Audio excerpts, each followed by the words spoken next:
gratitude journaling time. 52 prompts and a year of gratitude, and I am on number 20.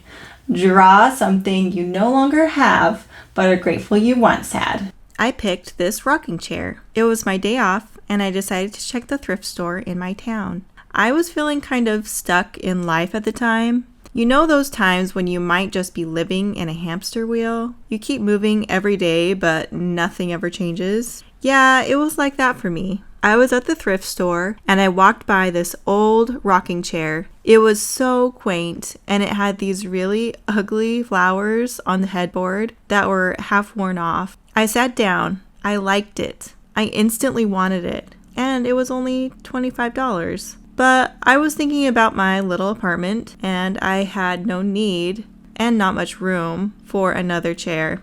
So I left it there and drove home, which was probably about 15 minutes away. When I got there, I couldn't stop thinking about it. I looked around my little living room. All the furniture I had was just fine. I had a couch and a few small chairs. I didn't really need anything else. I think often because I don't technically need something, I don't let myself buy it. It's generally a good policy, keeps me from buying ridiculous items most often, and saves money. But this time I changed my mind. All the furniture I had was handed down to me from a family member or past roommates. I had never bought anything that I liked ever in the furniture category.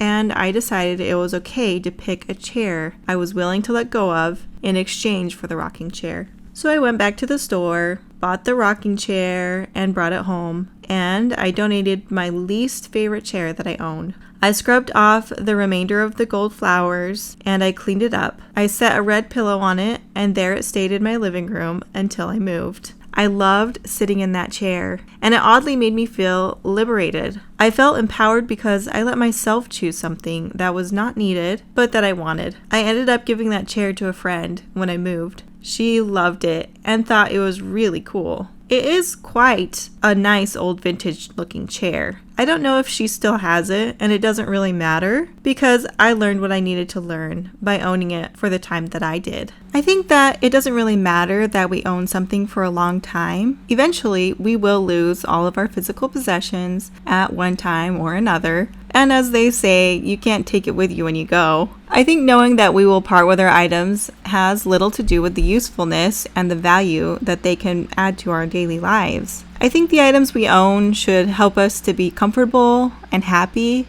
It's good to be grateful for the things that we have, knowing we only need to keep them as long as they're fulfilling a good purpose for us. If you don't like something, then maybe it's time to part with it. And if you do, then maybe it's time to get it and keep it around. I think there is a fine balance there, and we are all looking for it between the things that we should have and keep, and the things we shouldn't have and shouldn't keep. Finding that balance is something to consistently work for and is very individual. I'm definitely working to find the balance for myself still.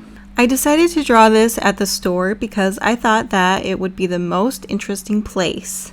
I used a lot of perspective for this drawing, and I did the initial sketch on tracing paper and then used a light underneath it to trace the outline onto the paper that I'm using now. I don't know why I decided on a fuzzy green lamp, but it was just the first thing that popped into my head when I was drawing. Also, the dishes and items in the back were surprisingly easy and fun to draw. They are out of focus because they are behind, and I don't want them to draw too much attention. I also couldn't decide what I wanted to do with this chair. At first, I started out with pink, and then I ended up with purpley blue, which turned out really good. I actually like the mixed colors. And then now I'm finishing up with this pen that I have. I wasn't going to outline it, but I decided it needed it, and it really makes everything pop. The chair in particular looks especially good with the outline. And here it is, all finished. The next prompt is, draw something outside your window that you feel grateful for. Stay merry and creative.